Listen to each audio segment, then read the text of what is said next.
Okay. Nice. So we can start recording. So thank you for joining the Polycon UK webinars. We start again in 2021. Today we have Federica Izzo from University of California, San Diego. Who's going to present Ideological Competition, which is joint work with Greg Martin and Steve Callander. Greg is here with us today. Before I hand over to Federica, let me remind you that these webinars take place every 2 weeks on Mondays at 3 p.m. UK time. In 2 weeks, we will have with us Massimo Morelli from Bocconi. As usual, you can find more information about the coming list of speakers and past seminars on our website. We also encourage you to follow us on Twitter and watch past talks on our YouTube channel. The format of a seminar is as follows. There's a 50 minutes presentation, followed by a 10-minute discussion questions.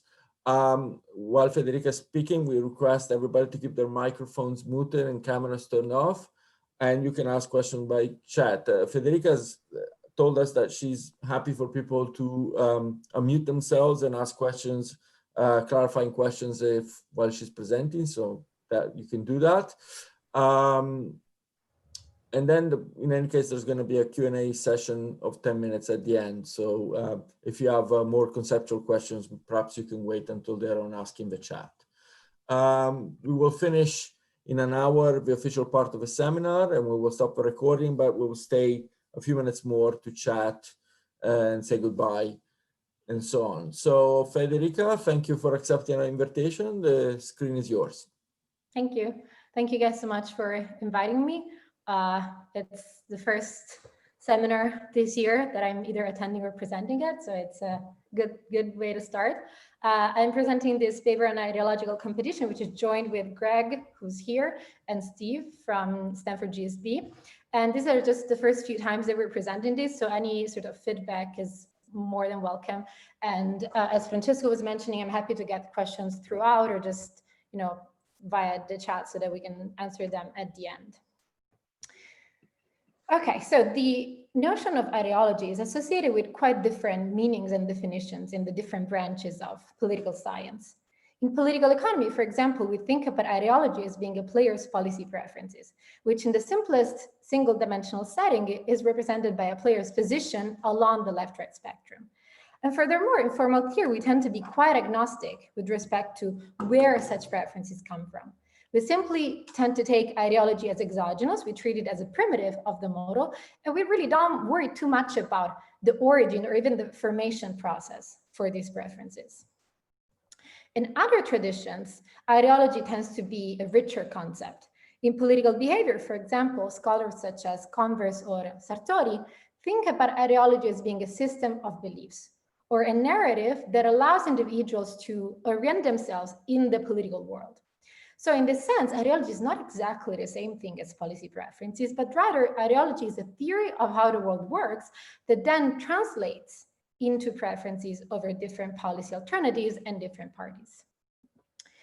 So in other traditions, such as in political sociology or philosophy, scholars start from a similar conception of ideology as a system of beliefs, but they think about the role of political parties as ideological entrepreneurs who develop ideologies in order to direct and manipulate the masses. And just let me pause for a second to say that Max, who created the poster for this seminar, was perfectly on point, because there's a Lenin statue on the poster and a Lenin quote on the third slide of this presentation. We did not coordinate. It's just like how perfect, perfectly in line with our idea he was. So our goal in this paper is to bring these notions of ideology together. And we're going to do so by presenting a model in which parties compete in an ideological contest by developing models of the world that they present to the voters, and parties will have the goal of inducing voters to adopt a favorable system of beliefs. The voters will then adopt and make their own the model of the world that represents the best explanation for reality as they see it. And this, so the ideology that the voters adopt, will then determine their preferences and behavior in the electoral arena.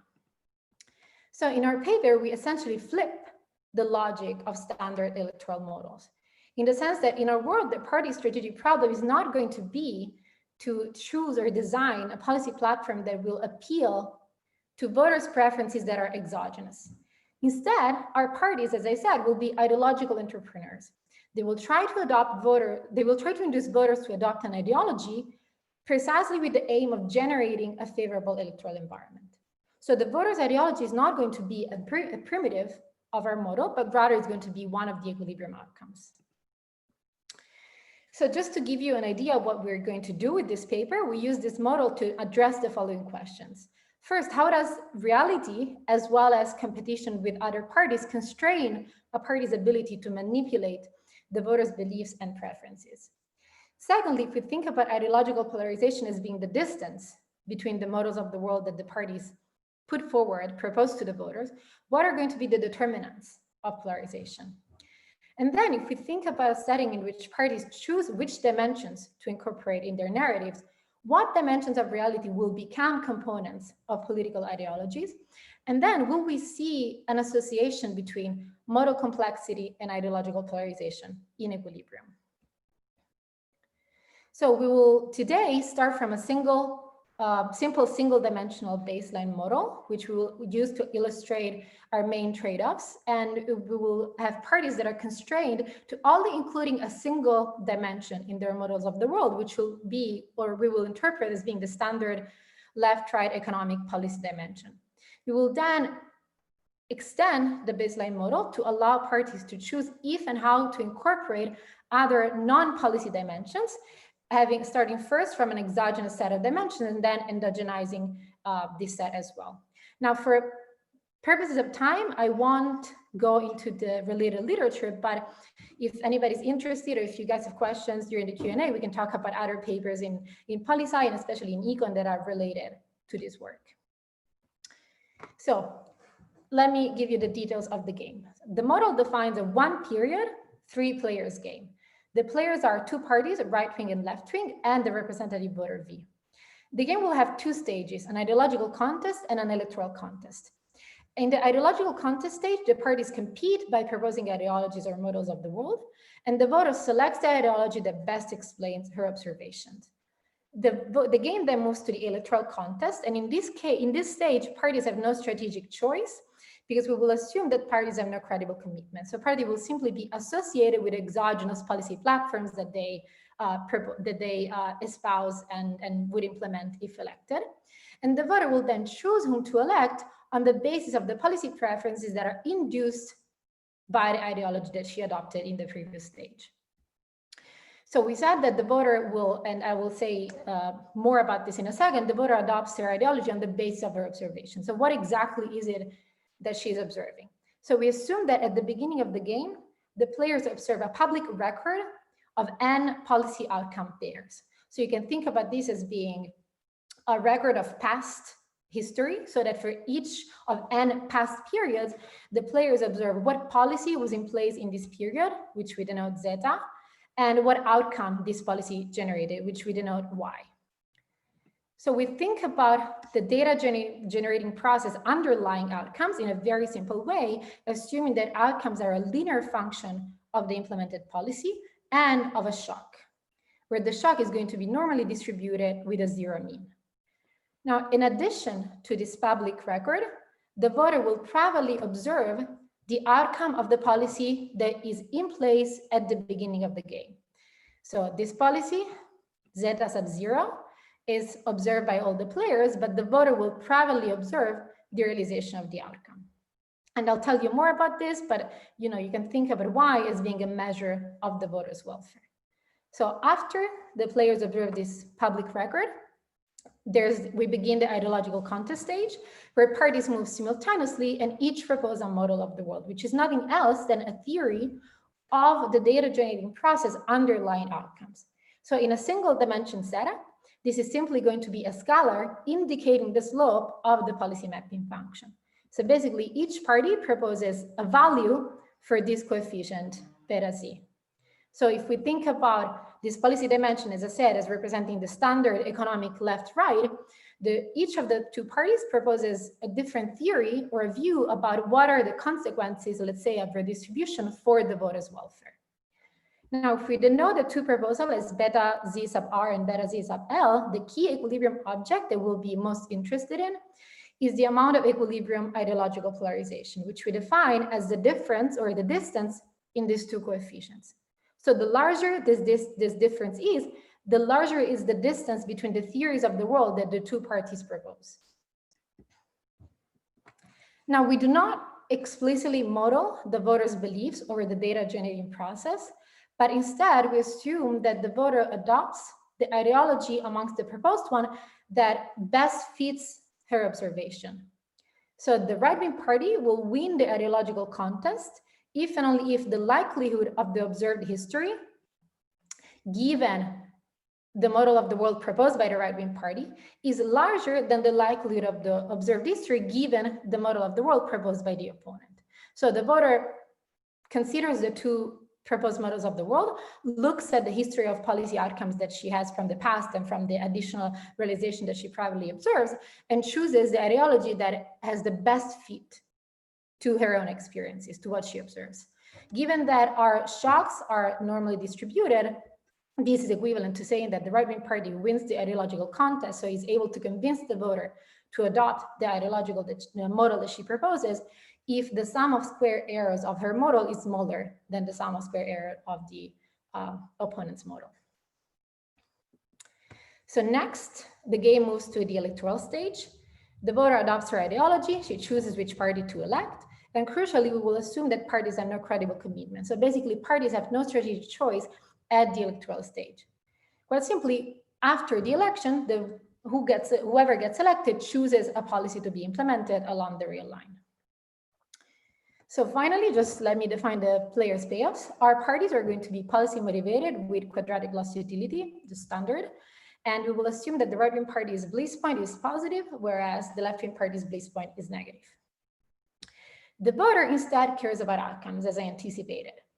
We think about outcomes as being a measure of the voter's welfare, and for simplicity, we'll take this function to just be linear, so that the voter's utility is exactly equal to the realization of the policy outcome. In addition, here evaluation of the right-wing party will be subject to an idiosyncratic shock C, which is we assume to be uniformly distributed with a zero mean. So this is just standard, like probabilistic voting model. So to wrap up, the game proceeds as follows. First, the players observe a finite history of n outcome policy pairs, as well as the value of the policy that is exogenously in place at the beginning of the game, which we denote zeta sub 0. The parties then move simultaneously, each proposing a model of the world, which in this baseline is just a scalar, a value for the coefficient beta. The voter then privately observes the realization of today's policy outcome and adopts the model of the world that best fits the observed history. Her preference shock C realizes, and she casts the vote for one of the two parties. The winner implements a policy under the assumption that parties have no credible commitment. The outcome of this policy realizes, the game ends. Now, for simplicity, we assume that parties know the true DGP. So the two parties know the true value of beta Z. This is just so that we can avoid dealing with this additional layer of uncertainty, but it is not crucial to our mechanism or our result. Due to the fact, as I will emphasize in a second, that we essentially shut down any signaling here. So we could assume that parties don't know the true DGP, that they have other beliefs, or that they simply observe the common history and form beliefs. It wouldn't really change much. It would just make our life a lot harder in terms of proving results. So before moving to the analysis, I just want to give you a few comments on what is the key assumption that we're making here. Here, we're just assuming that the voter adopts the best fitting ideology. We're not really microfounding this assumption per se. What we have in our world is a voter that cares about policy instrumentally, in the sense that the voter doesn't have preferences over policy per se, but because she cares about policy outcomes, she will have induced preferences over policy. What we have in the background is the assumption that the voter faces some uncertainty about the process that maps policy to outcomes. So she doesn't know exactly what consequences the different policies are going to have. So of course, in order to decide which policy to support, which party to support, she's going to have to adopt what we define here as an ideology. That is a set of beliefs about how the world works, how the policies works. And so in this setting, of course, the optimal thing for the voter to do would be to adopt the ideology that is most likely to be correct. So what we have is a world in which the voter faces some constraints in this. She cannot just pick or formulate herself the best ideology, but she faces some constraint. In particular, we think about a voter that is purely a consumer of ideology.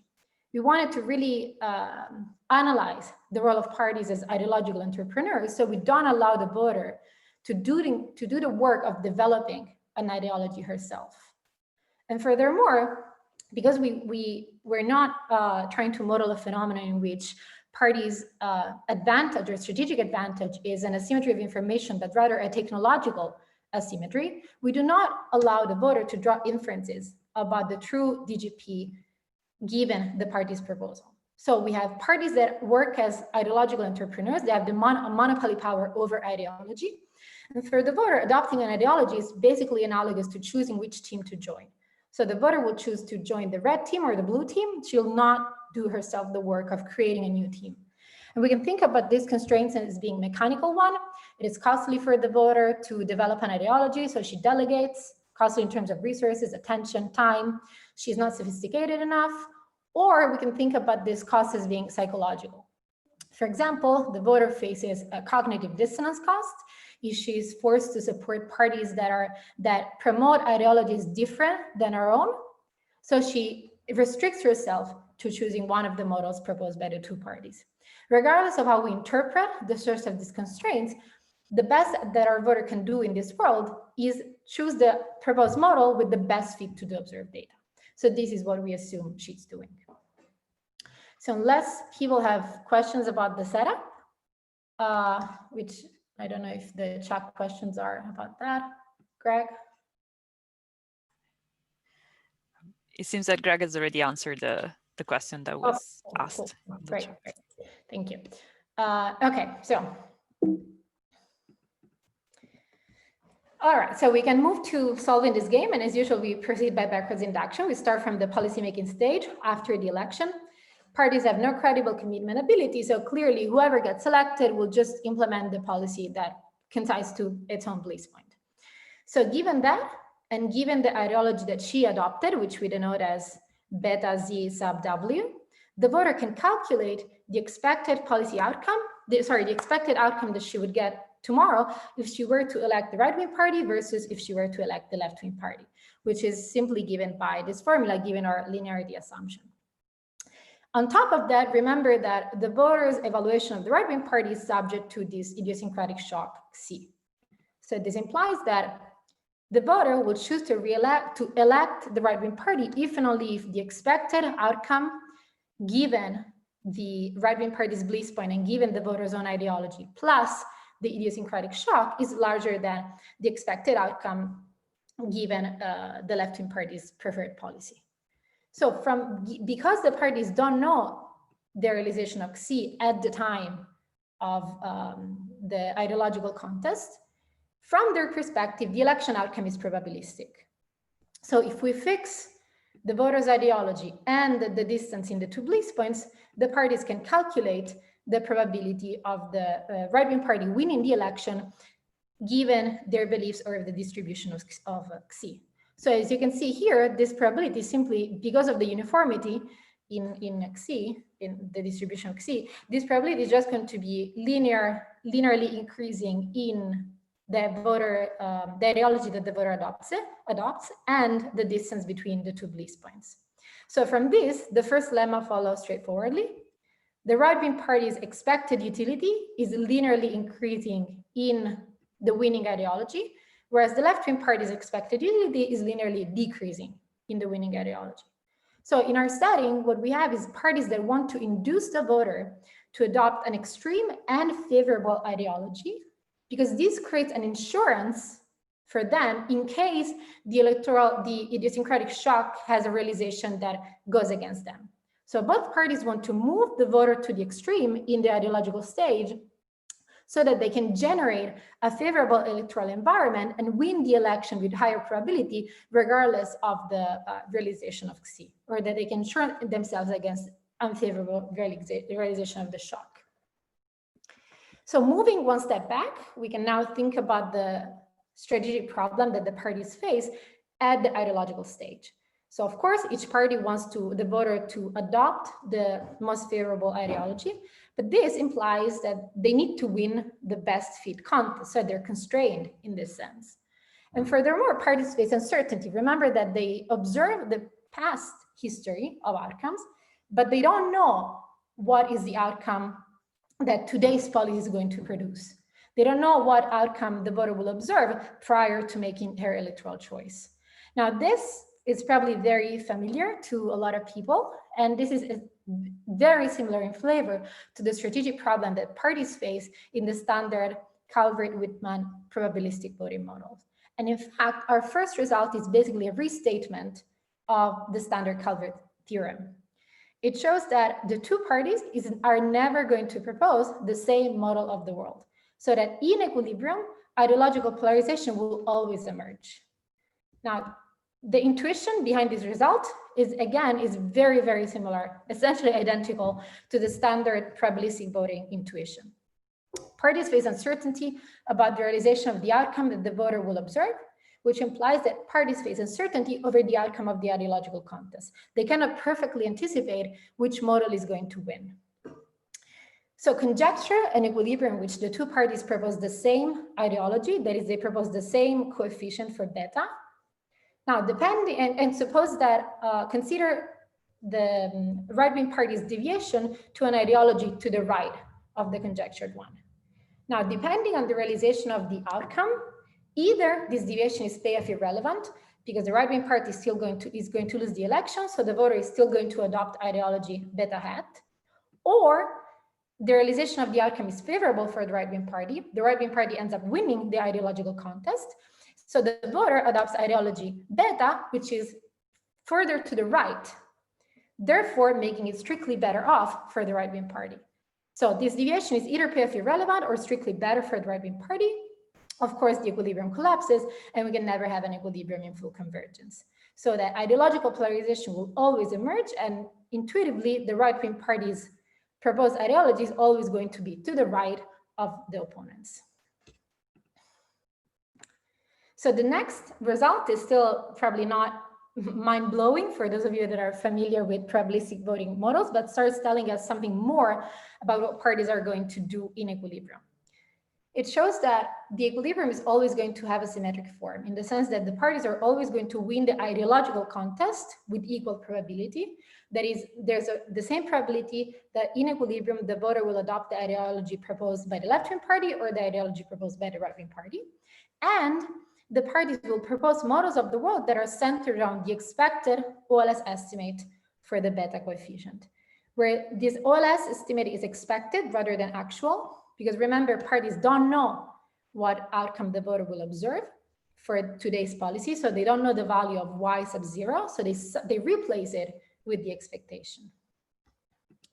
So what this result tells us, it starts giving us some answers to the questions that we were interested in, that we mentioned in the introduction. First, it shows that yes, parties compete with each other. Yes, parties face this constraint of the public record of outcomes, but in equilibrium, parties are never going to be fully constrained, in the sense that the true model of the world is never going to emerge. It is never going to be the case that either one of the parties chooses to propose the true data generating process as his ideology, as his model of the world. So some amount of ideological manipulation will always occur in equilibrium. And also what this proposition tells us is it highlights what is the role or the impact of a party enjoying a favorable history of outcome, where we say that the right-wing party enjoys a favorable history of outcomes if this number, this estimate, moves to the right. Now, it is not going to be the case in equilibrium that a favorable history of outcomes generates an advantage in the ideological contest. It is not going to be the case that the party that enjoys this favorable history is able to convince the voter to adopt the proposed ideology with a higher likelihood. However, it is going to be true that both equilibrium ideologies move in the direction of the party that is advantaged by the history. So that in equilibrium, as the history of outcomes becomes more and more favorable to the right-wing party, both equilibrium ideologies move to the right, which translates into an advantage for the right-wing party in the election stage, which in turn increases the right-wing party's expected utility in this game.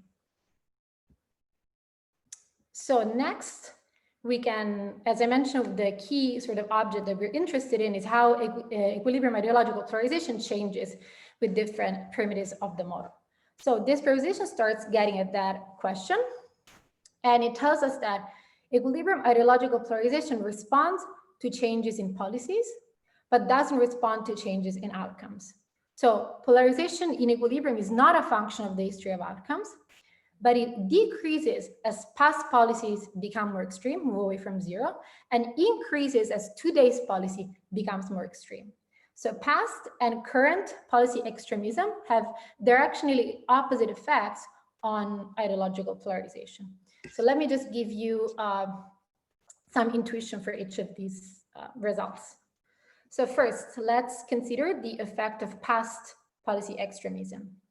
Now, as policies become more extreme, that is, they move away from zero, historical data become more informative. So to see this, think about the case in which policies in the past history are arbitrarily close to zero. Now, regardless of what model of the world I am proposing, the predicted outcomes are always going to be arbitrarily close to zero because the policy moves them, pushes them towards zero. So in this sense, proposing an ideology that is further away from the best fitting model, from the expected OLS, is really not going to have that much of an impact on the overall fit of my model. Instead, as the policies in the history move away from zero, now proposing a model of the world that is not the best fitting one is going to push the predicted outcomes away from the observed history, and it's going to hurt my chances in the ideological contest. So the more extreme past policies are, the stronger the constraint that parties face, and the higher the cost of proposing what I define here a radical ideology, that is an ideology that is further away from the expected OLS. So as a result, polarization tends to decrease. Instead, think about the impact of today's policy extremism. Well, remember that parties face uncertainty over the realization of today's policy outcome. So as a consequence, as the policy becomes more extreme, favorable realizations of these outcomes have a larger positive impact on the overall fit of the party's model, which implies that parties can gamble on extreme and favorable realizations of the outcome so that as to improve their overall fit and their chances in their ideological contest, and they can afford more radical ideologies. So as today's policy becomes more extreme, polarization tends to increase. And finally, we said that the polarization in equilibrium is not going to respond to changes in the history of outcome. It's not going to be a function of the history of outcome. This is a direct consequence of the fact that parties face a symmetric problem. Because parties face a symmetric problem here, they win the ideological contest with equal probability. And to maintain this symmetry, it has to be the case that they respond to changes in the history of outcomes in identical ways. So it's going to be the case that each message is a function of the history of outcomes, but polarization is not. So as you can see here from these two graphs, where we represent the history of policies and the history of outcomes, and these are the equilibrium ideologies that the parties propose. If we fix the history of policy but change the history of outcomes, both equilibrium ideologies shift, but they shift in exactly the same way. They shift by the same amount so that the distance between them remains unchanged.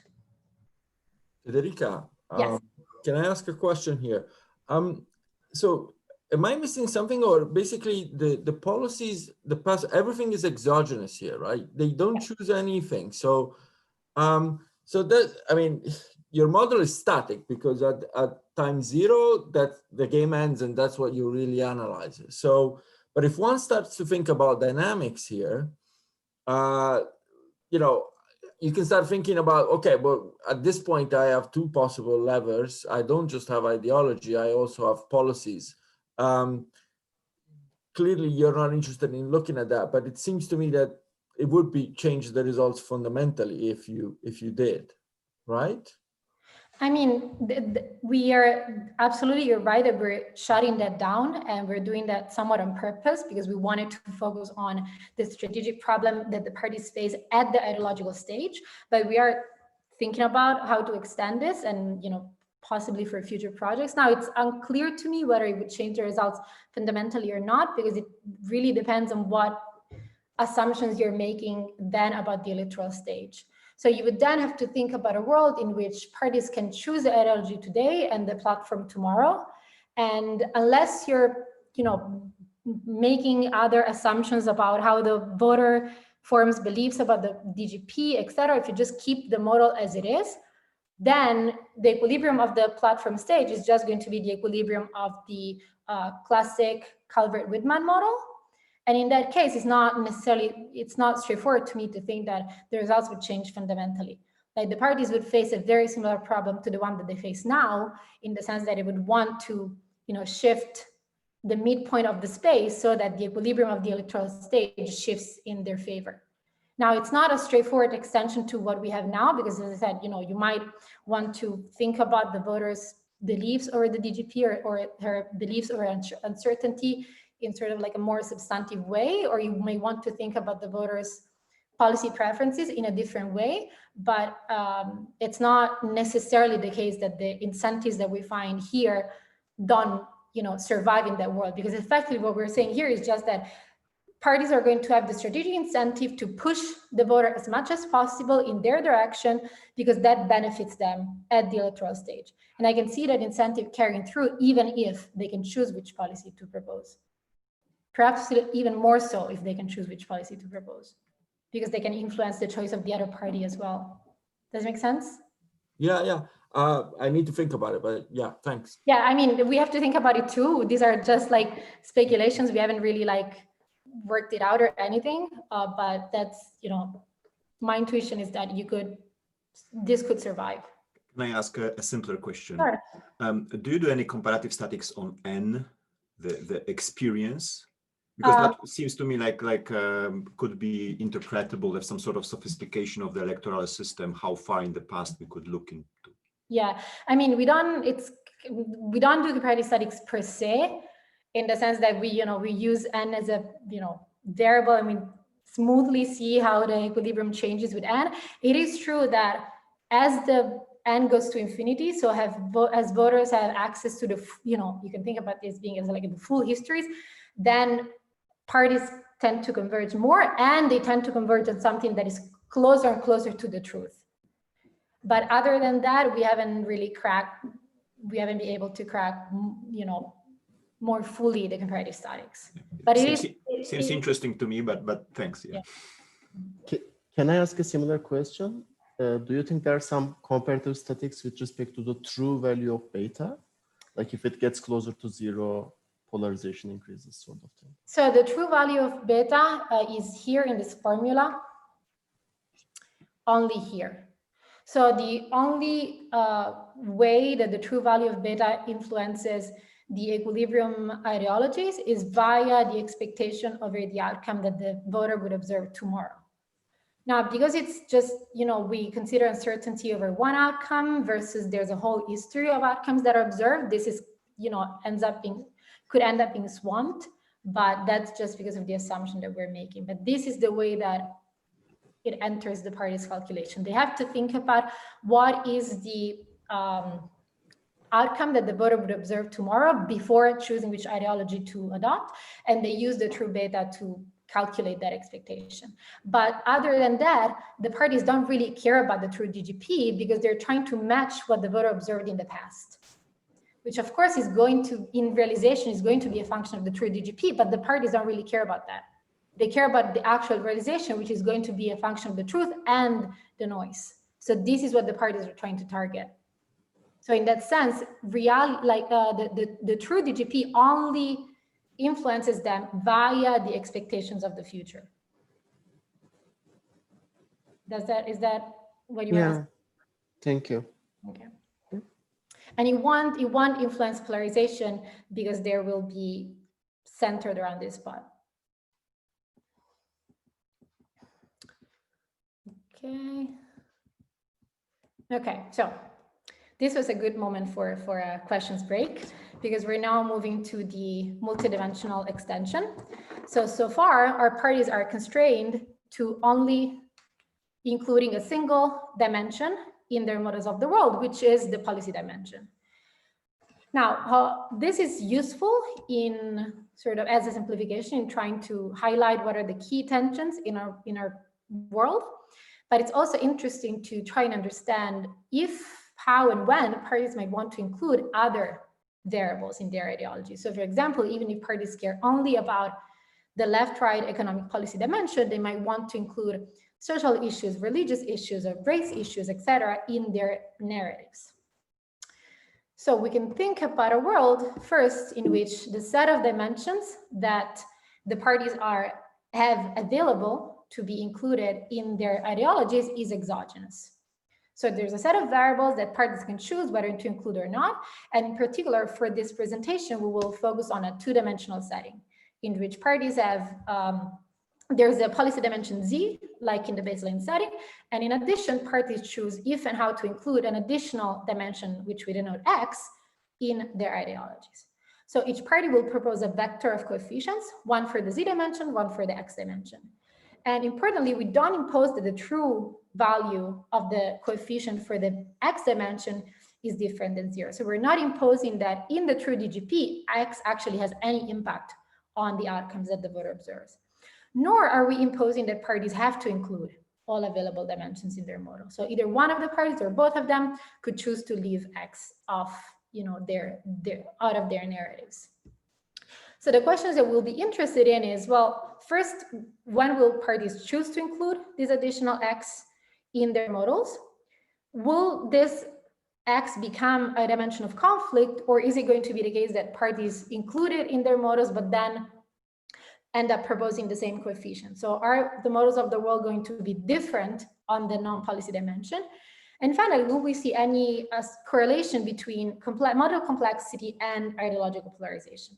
And basically, all the answers to these questions can be found in this condition, which is just the sum of the first order conditions for the two parties. And so, of course, must all with equality in equilibrium. So first, what this condition shows is that at least one of the two parties must include dimension X in their model of the world in equilibrium. So you see that from the fact that this term, which is just the product of the within sample correlation between X and Z and ideological polarization, is always non-zero in equilibrium. The history is finite, so trivially within sample correlation is non-zero, and we know, we already said, that the ideological polarization is always non-zero, so it has to be the case that this difference is also non-zero in equilibrium, which implies that at least one party must include X, and X always becomes a dimension of conflict. So it is never going to be the case that both parties choose to talk about X, but they say the same thing. So the models of the world are always going to differ on the X dimension, even if parties don't care about X per se. Secondly, this condition tells us something about why the parties choose to talk about this additional dimension, this additional variable. In equilibrium, the parties are going to be using X to offset ideological extremism or polarization on Z.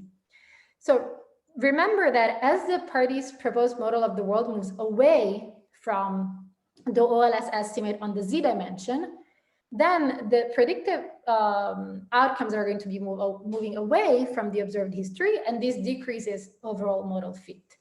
But because X and Z are correlated within the sample, the parties can use the coefficient on Z to push back kind of the predicted outcomes closer to the observed history, and therefore gain an improvement in the overall fit of their model. So they use X to offset and be able to afford a higher degree of extremism on the ideological dimension, which implies that ideological polarization in Z is always going to be higher when parties include X than when they are constrained to having single dimensional models of the world.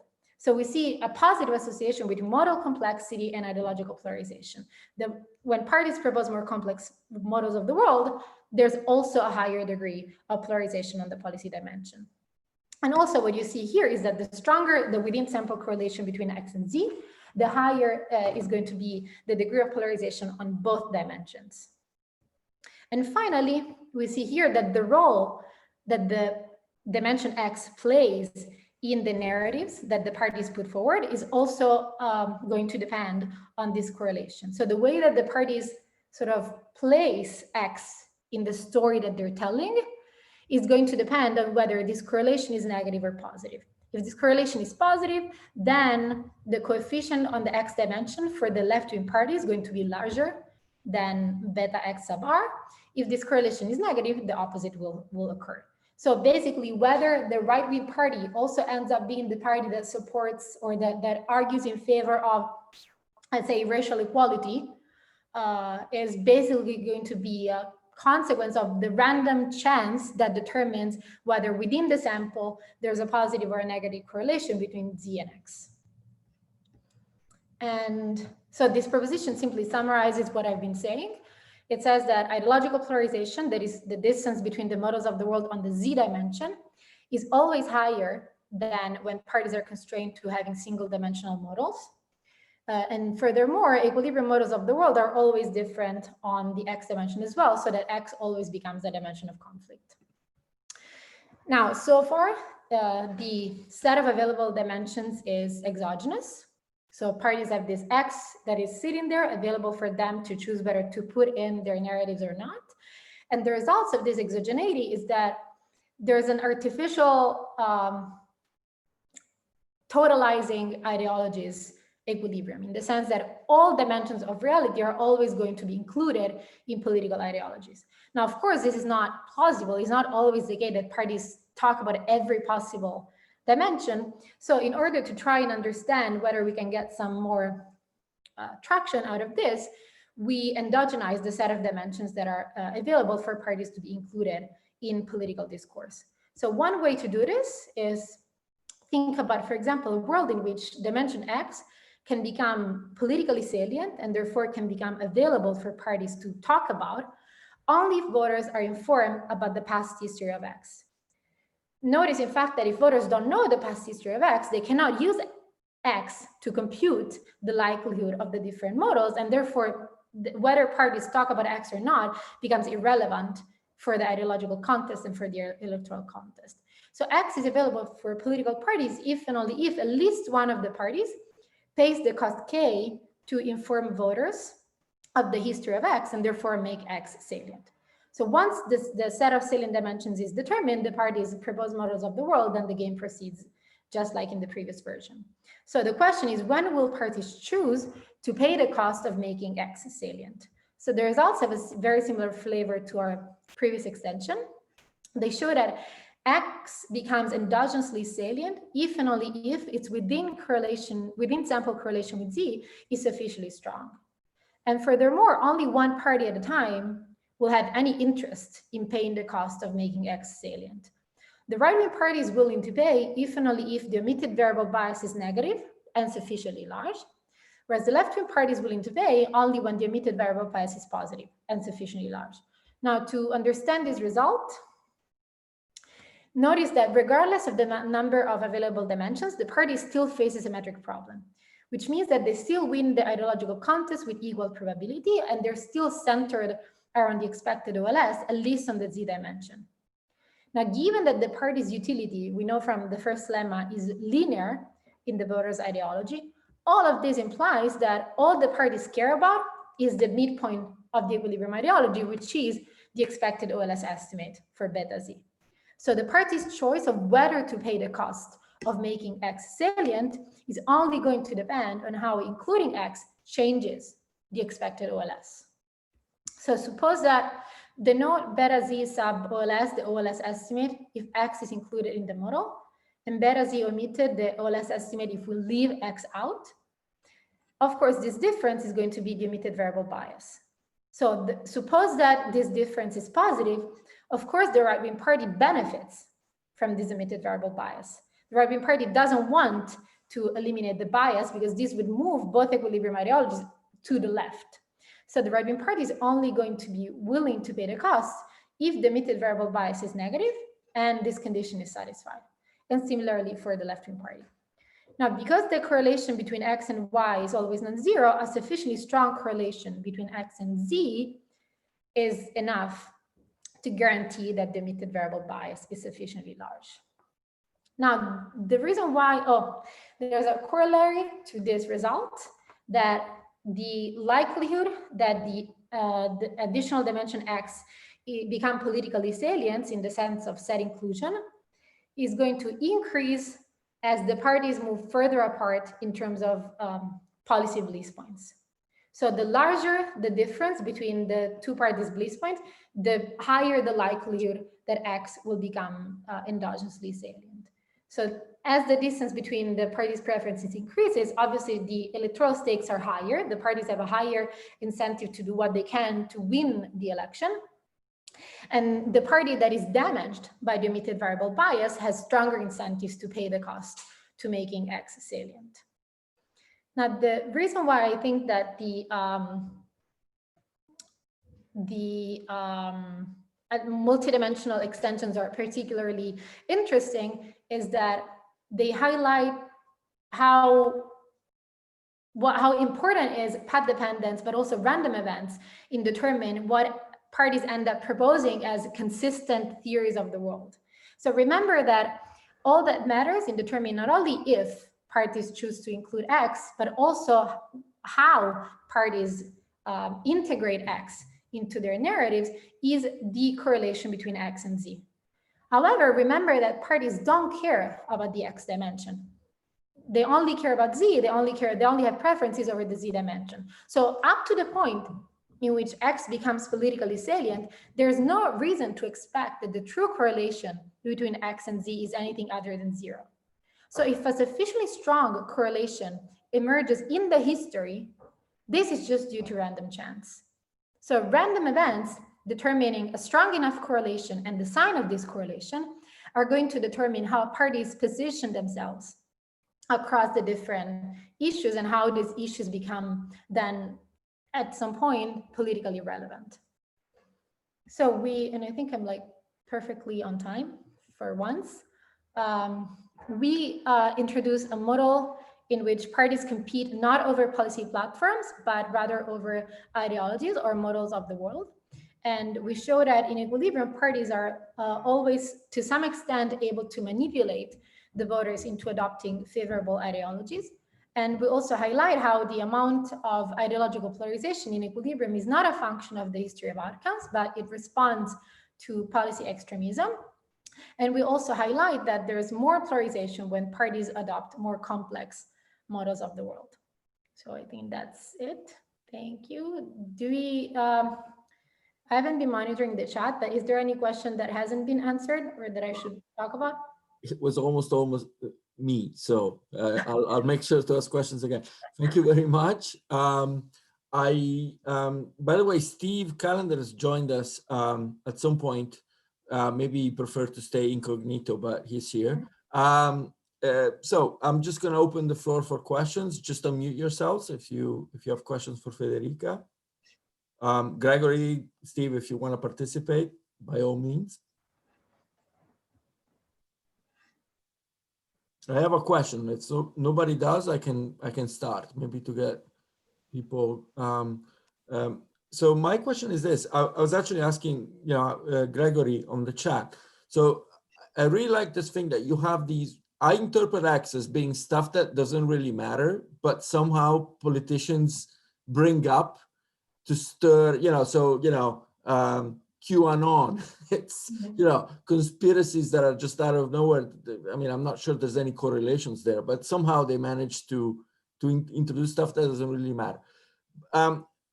That's good, but there's also another way you could have multidimensional, which is there are multidimensionals, the voters or even the parties themselves have multidimensional policy space preferences, so that then in that case, the mechanism will be a little bit different, right? I'm not, again, I haven't thought about it, so maybe it wouldn't change very much, but it would be helpful, I think, to have this distinction. There is something, so there are two Ys and there is an X that affects one Y, there is a Z that affects another Y. Maybe they're correlated, maybe they're independent, I don't know. and then look at what that does to your results. It's more of a comment than a question. You probably thought about it. I don't know. Yeah. So you're absolutely right that this is not the only way to do multidimensional. We could very well have parties and or voters that care about both. Now, it has to be, for this to matter, that voters also care about the other dimension. So it has to be that the parties have policy preferences of their own on this additional X, so that this creates a difference in the expected outcome for voters according to who they elect. And if this is, we keep deciding which voters care about outcomes, then this is going to follow straightforwardly. And it's still going to be the case that parties are going to be able to do this sort of compensation where they use the different policy or non-policy dimensions to try and hit maximum possible overall model fit. But now it's not going to be the case like it is in the policy versus non-policy, that they don't care about where they push the voters' beliefs in the X dimension, because they're going to have to think about how this influences the voters' choice at the electoral stage as well. And then it will matter how much parties care about one dimension versus the other. It would be interesting if the party, so for example, personally, I always thought that the debate on abortion in the United States is beyond, the real relevance to most people. I mean, people in the US vote entirely based on 2 or 3 issues, which are not unimportant, but I think are just flags that people use and so on. So this, to me, would be a case where the parties don't really care as such, but the voter does. And so at that point, it would be interesting to show that actually you get similar results in that case, right? That you don't have to make stuff up, but the voter might still care for it. But you I don't know. You could have, we don't have weights here, but you could have that, because here the policies are exogenous, right? So even if parties care very, very little about, let's say, the religious dimension, but their preferences over this dimension are very polarized, that's going to end up influencing the voters' electoral decision a lot. So even if parties care very little about this dimension, and maybe precisely because they care very little about this dimension, they can exploit it a lot in terms of shifting the voters' choice. It's a cynical, yeah, exactly. Yeah. Okay. Sorry, I hogged this a bit. Anybody else? Just unmute yourselves. I don't want us to monopolize this, but if there is no one else, I can ask a question. Yeah, let's give it maybe 10 seconds, see if anybody's there.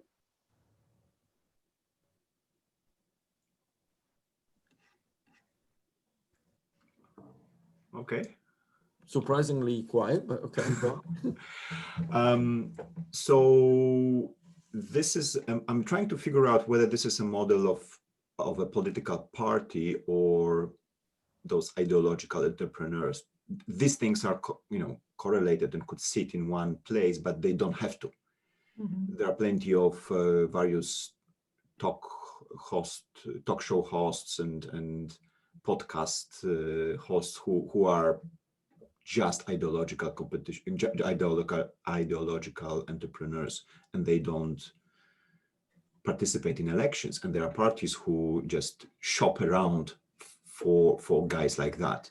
Mm-hmm. And my background to the question is, what's the right policy here? What's the right constitutional framework? Whether these things should be regulated, whether news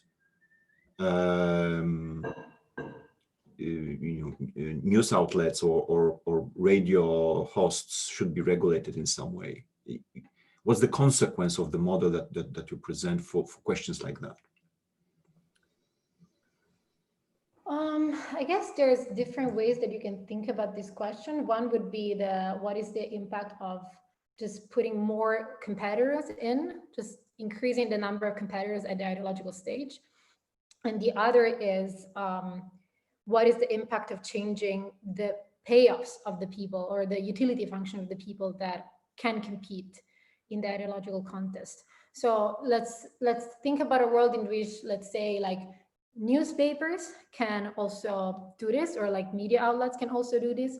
Then this would somehow, I feel like, get results that have a bit more of a flavor of the pandering literature. in the sense that I don't care about what ideology the voter adopts necessarily. Maybe I care about the voter thinking ex post that I give her high quality information. And so again, it's not like a straightforward extension. You would have to modify the model like in a substantive way to think about that. But I feel like then maybe you could have that the true model of the world and now has more of an impact, to go back to the question that was asked before. Or you could think about increasing the number of players, but then again, you would have to think more about what is it that these players are trying to do, because in the present setting, because all that matters to determine sort of whether the voter wants positive policies or negative policies, just the sign of the ideology that she adopts. And then the parties want to push this to the extreme due to the idiosyncratic shock. Then if you think about different parties, or let's say or different players that still care about the policy preferences or the party affiliation of the voter, then you would presumably have to think a bit more carefully about the specific policy preference that the voter adopts, because otherwise it doesn't really matter. It's still going to be the case that it's left versus right, and everybody to the left wants to push the voter to the left, and everybody to the right wants to push the voter to the right. So it's kind of going to be trivial to add more players at that stage. So I can see that you could modify the model in different directions to accommodate for this, but neither of them feels like just a straightforward extension to me. No, that's what I expected, not a straightforward extension, but yeah, that's the direction I was thinking of. Thank you. Federica, I have a quick follow-up on this. Or I don't know if it's a follow-up or related or not, but could you think of the effect of adding observations by disclosing more facts, publishing more news, etc.? Presumably the party that's closest to the truth would benefit more from that, right? Because that brings everyone closer to the true beta. So is that what would happen there? I mean, yeah, yes, but it's not the truth necessarily that matters. I mean, it depends. If you're thinking about disclosing more observation that I don't know what they are yet, so like the voter has more attention about outcomes that I can anticipate an expectation, but I don't know exactly what realization they're going to have. So like extend the periods that the voter observes privately, then yeah, the truth is what's going to matter. But if it's about the past history, it doesn't have to be the part that is favored by the truth. It just has to be the part that is favored by the realized outcomes, which might not be the same thing. But yeah, another dimension which could be interesting to explore is revealing facts rather than pushing ideology, pushing an interpretation of facts. Yeah. And similarly, I was thinking about the dimension of the observations you learn. If there's anything you can do about older voters versus younger voters have different histories, and maybe that leads them to vote differently. And I don't know, maybe it's a silly thing to do, but it could be a way to do it as well easily. Yeah, it's definitely interesting to think about like different voters that have different histories and how this influences. Yeah, we're thinking about that. Maybe not necessarily for this paper, but that's definitely like one of the dimensions that you could be exploring, like how parties kind of like exploit this type of heterogeneity. Okay, we're almost at the end of a formal part of a talk. Given that there's only a minute, I'm actually tempted to say that maybe we should stop recording now and move on to the informal part